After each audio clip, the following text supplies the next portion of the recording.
F1, boys, what happened? Sergio Perez gets a win. Well, we were leading into Monaco being that night of last podcast. So that Grand Prix did go down. Was wet. They delayed the start of the race a fair bit, and then it took a while to get into the race. Ended up being a lot of pit strategy. Red Bulls probably outdid the Ferraris in the sense to... Well, Ferrari just straight up fucked up their pit strategy. Yeah, they went to Inters like a lap before everyone went to full slicks. So they had to then re-pit and then lose track position essentially to keep going. So. Yeah, not even that. So they had...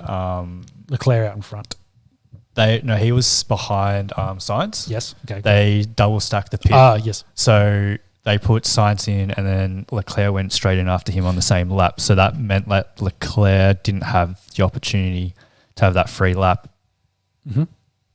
Without Sainz in front of him to try and gain that position, try to leapfrog Sainz and hopefully get back into the lead. True. But before they double stacked, Leclerc did come in to change from full wets to Inters, whereas Sainz was very adamant, just like stay on this tyre, we'll switch to slicks when it dries up. Yeah. So which ended up playing out dividends for him.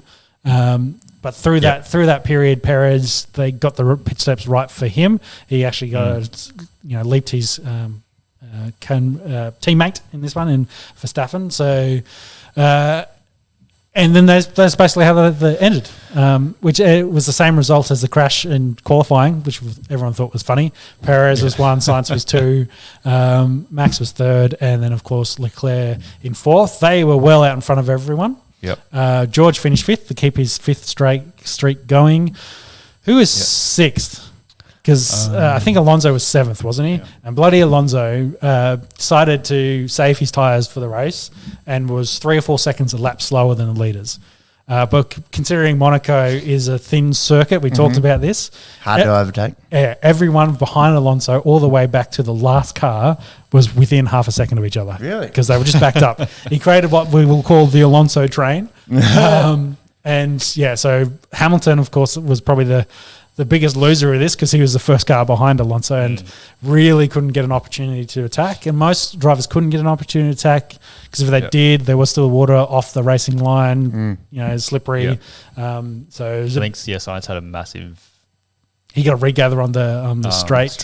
And the Chinese driver, Guanzhou, also going down out of the tunnel, lost it big and managed to recover it. His quote was, I tried, I'm going to need a new set of pants.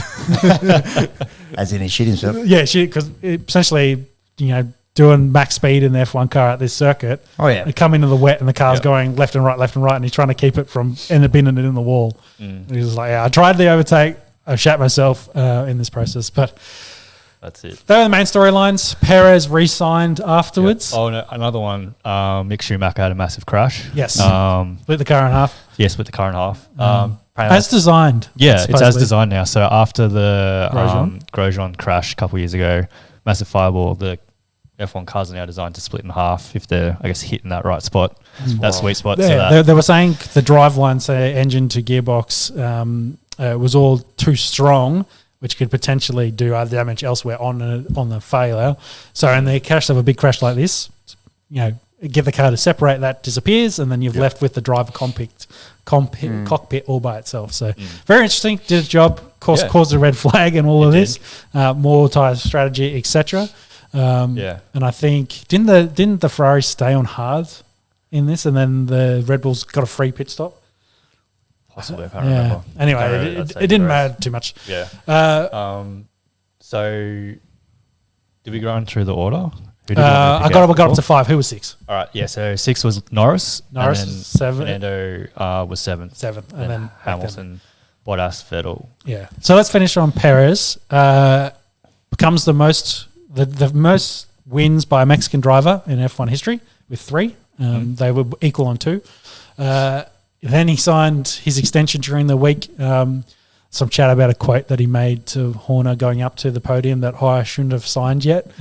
And everyone's just like, did they have it already in the works because they announced it post-race? Yeah. So he's going to stay there until 2024. Kind of showed himself to be the perfect teammate for Max.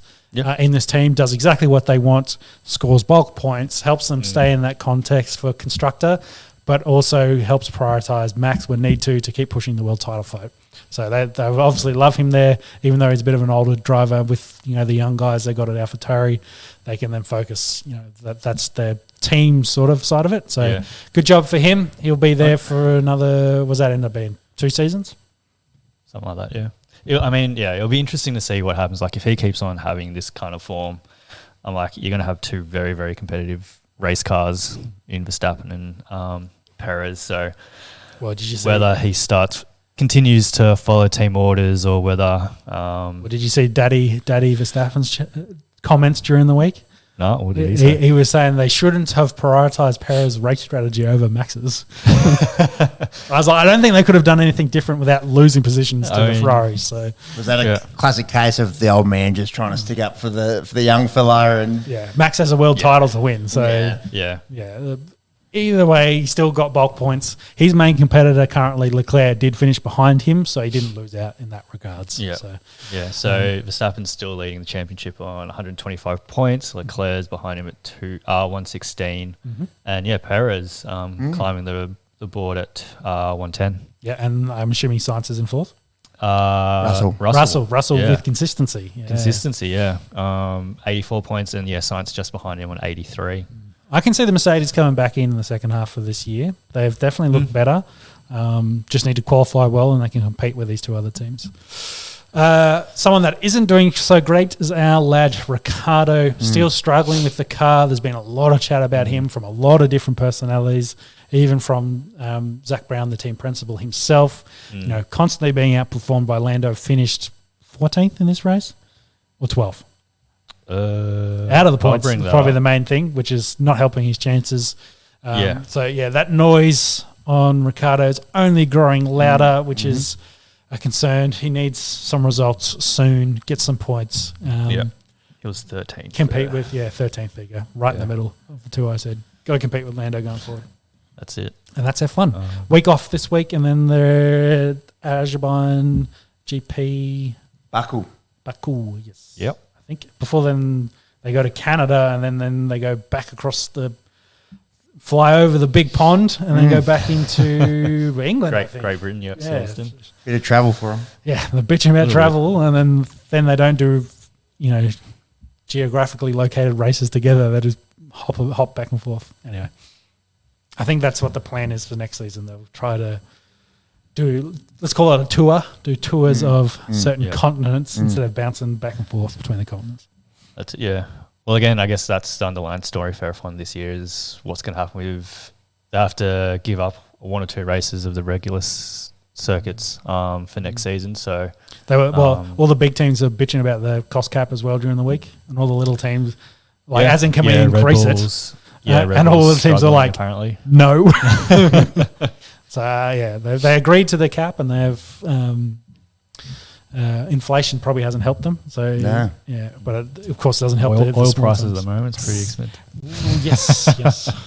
I've seen some chat in the US is like you won't be able to pay for fuel to then drive to work to then make money to actually feed yourself. So back to the US chat.